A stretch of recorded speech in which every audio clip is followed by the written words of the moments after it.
Di video kali ini, gue bakal bahas 8 karakter iblis terkuat yang ada di anime Kimetsu no Yaiba. Sebelum lanjut, gue bakal cerita dikit kenapa mereka ini bisa jadi iblis terkuat dan gak bisa mati meski dipenggal kepalanya sekalipun. Namun ada berbagai cara buat bunuh mereka, tapi semua itu gak gampang.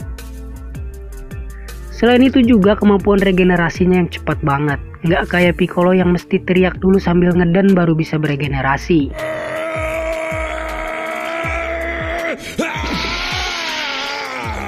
Jadi mereka ini tuh iblis-iblis terpilih berdasarkan kekuatan tempurnya.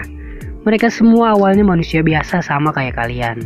Cuma ada beberapa hal yang bikin mereka mutusin buat jadi iblis. Di antaranya ada yang karena kepengen hidup abadi, ada juga yang gede ambisinya pengen jadi yang terkuat. Terus ada juga yang gara-gara benci sama seseorang terus akhirnya dia mutusin buat jadi iblis, dan banyak lagi yang lainnya. Rata-rata iblis bulan atas dulunya waktu jadi manusia mereka emang udah kuat. Nah, pas dijadiin iblis mereka nih umurnya jadi makin panjang. Otomatis banyak waktu buat mereka jadi tambah kuat dan kuat lagi. Makin lama umur mereka pastinya makin banyak juga manusia yang udah mereka makan. Nah, dari makan manusia itu bisa nambah kekuatan mereka.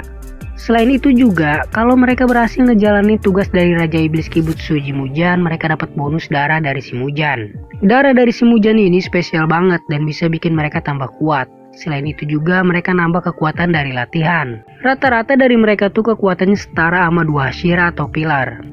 Kenapa gue bisa bilang gitu?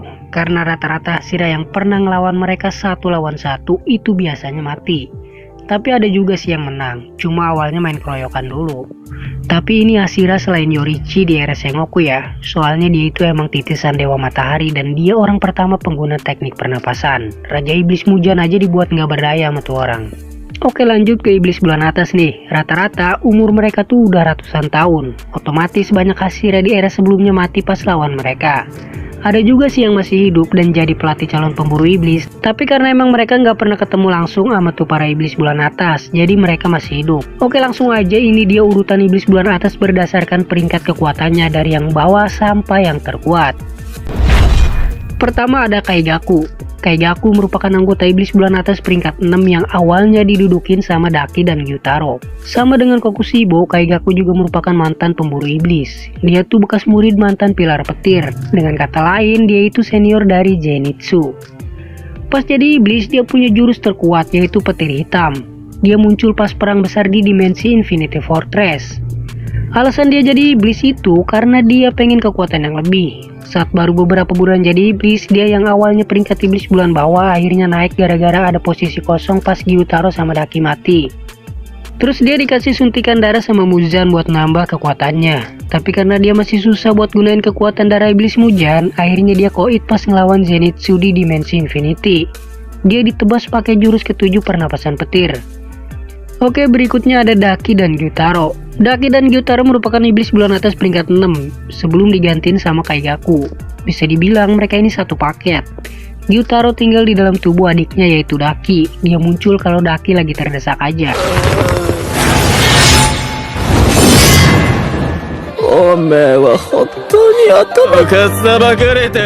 Yang kuat itu sebenarnya Gyutaro-nya aja. Kalau Daki sih kekuatannya cuma setara iblis bulan bawah. Mereka mati karena dikeroyok berlima, Tanjiro, Inosuke, Zenitsu, Nezuko, dan pilar suara Uzui Tengen. Itu pun mereka semua hampir mati. Kalau nggak ada Nezuko yang pakai jurus darah iblis buat ngilangin racun, pasti mereka juga ikutan koit. Tapi Tengen harus kehilangan tangannya sebelah, terus akhirnya dia mutusin buat pensiun dini. Selanjutnya ada Gyoko. Gyoko merupakan anggota iblis bulan atas peringkat 5 yang menyukai seni dan guci. Ia dapat berpindah tempat menggunakan guci dengan mudah, kayak jurus teleport gitu. Iblis ini punya sifat yang sombong dan pemarah, apalagi kalau ada yang menghina kualitas seninya. Dia bakal marah banget. Selain itu, dia juga punya pikiran yang picik dan cetek. Dia mati pas dapat misi ke desa penempa pedang Nichirin. Dia diutus Muzan ke sana berdua sama Hatengu buat ngobrak-ngabrik desa itu biar nggak ada lagi pembuat pedang pembasmi iblis.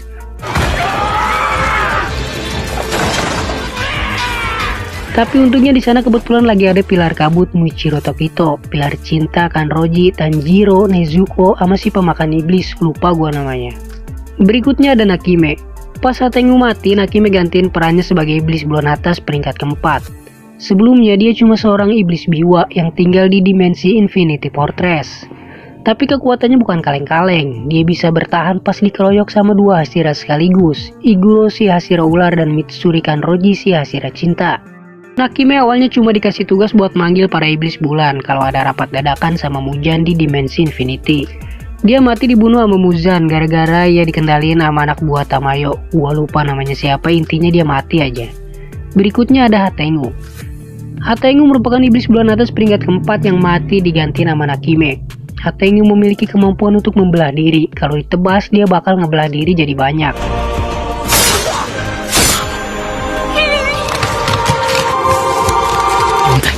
Tapi begonya, dia tuh punya sifat yang pengecut, padahal dia kuat. Kalau makan manusia, dia nggak pernah ngerasa bersalah sedikit pun, dan nggak pilih-pilih juga kayak yang lain. Contohnya, kalau Akaza, dia nggak pernah mau makan perempuan.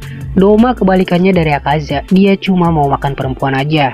Dan Daki, dia cuma mau makan manusia yang bersih aja. Kalau kotor atau penyakitan dia nggak mau. Lanjut ke Hatengu. Intinya dia tuh nggak pernah punya penyesalan sampai akhir hayatnya. Dia mati dibunuh sama Tanjiro pakai jurus tarian Dewa Matahari. Selanjutnya ada Akaza. Waktu jadi manusia namanya Hakuji. Dia tuh dulunya anak yang baik. Dia ngerawat ayah dan anak dari gurunya yang sakit. Pas mereka mati, dia jadi frustasi, tapi nggak mabok-mabokan kayak orang lain. Puyeng dikit mabok, puyeng dikit mabok. Lagi nggak puyeng pengen puyeng, akhirnya mabok juga, nggak jelas hidupnya. Pas lagi frustasi, dia ketemulah sama Muzan. Terus dicuci lah otaknya, diiming-imingi umur panjang, keabadian, kekuatan yang kekal. Akhirnya dia mutusin buat jadi iblis, dan merubah namanya jadi Akaza, artinya kau ada-ada aja. Akaza punya skill bela diri pakai tangan kosong sama teknik darah iblis berbentuk kompas. Ia merupakan iblis bulan atas peringkat 3 yang gak pernah hormat sama Doma dan Kokushibo. Dia gampang emosian, apalagi kalau dibecandain sama Doma. Dia langsung aja main tangan. Cuma dia masih nahan diri kalau ditegur sama Kokushibo. Soalnya dia tahu betul kalau Kokushibo itu jelas kekuatannya terlalu OP. Dia masih butuh waktu buat duel dan rebut posisi peringkat mereka berdua. Selanjutnya ada Doma. Doma merupakan iblis bulan atas peringkat kedua. Dia tuh karismatik, suka bercanda tapi mematikan. Dia pemimpin ajaran sesat bernama Iman Surga Abadi yang rekrut banyak perempuan buat dijadiin pengikut. Terus akhirnya tuh pengikut dia makan. Dia cuma ngerekrut perempuan muda buat jadi pengikutnya karena menurutnya daging perempuan muda itu legit, apalagi bagian itunya, dan tentunya berkualitas tinggi. Kalau udah keriput atau nenek-nenek dia nggak doyan. Cara dia makan beda sama yang lain, dia makan gak dikunyah tapi diserap, jadi gak belepotan darah. Dia pakai senjata kipas kayak banci tapi sangat mematikan. Dia mati pas perang di Infinity Fortress, tapi matinya gak seru. Soalnya dia mati diracunin sama Shinobu Kocho, si pilar serangga. Pas diserap tuh Shinobu ternyata dia sebelumnya udah disuntikin racun iblis ke tubuhnya. Shinobu sengaja pakai cara itu buat ngalahin Doma, karena kalau pakai kekuatan Shinobu udah pasti kalah telak. Yang terakhir atau yang terkuat adalah Kokushibo. Kokushibo merupakan anggota iblis bulan atas pertama yang pakai teknik pernapasan, karena dia dulunya itu mantan pemburu iblis di era Sengoku. Dia dulunya adalah pilar bulan. Alasan dia nerima tawaran Muzan buat jadi iblis sama kayak Akaza. Kokushibo juga terobsesi sama kekuatan dan keabadian. Selain itu, dia terobsesi buat ngalahin adiknya yang tak lain adalah Yorichi. Soalnya Yorichi dari lahir udah punya tanda di jidatnya. Tanda itu muncul ketika seorang pemburu iblis sudah mencapai kekuatan tertingginya. Rata-rata yang punya tanda itu adalah setingkat Hashira. Itu juga muncul kalau mereka udah di titik dimana mereka hampir mati. Tanda itu bisa ningkatin kekuatan mereka, tapi ada efek samping dari tanda itu, yaitu memperpendek umur. Jadi kalau orang udah muncul tanda, biasanya akan mati di usia muda. Itulah salah satu alasan Kokushibo mutusin buat jadi iblis, soalnya dia juga udah muncul tanda dan dia nggak mau mati di usia muda. Dia pengen hidup lebih lama biar bisa lebih kuat dan ngalahin Yorichi. Tapi pas dia udah jadi iblis, ternyata dugaannya salah. Beberapa puluh tahun setelah dia jadi iblis, dia ketemu sama Yorichi yang saat itu udah jadi kakek-kakek. Dia kaget ngelihat Yorichi masih hidup. Yorichi yang ngelihat kakaknya jadi iblis merasa kasihan dan akhirnya pas bertarung dia sengaja ngalah dan mati di tangan Kokushibo. Padahal walaupun udah tua, kecepatan dan teknik pedangnya masih sama saat dia masih muda. Dan kalau dia mau dia bisa aja ngalahin Kokushibo, tapi di saat terakhir dia pengen ngewujudin impian kakaknya buat bisa ngalahin dirinya. Alhasil Kokushibo menyadari bahwa Yorichi cuma mengalah.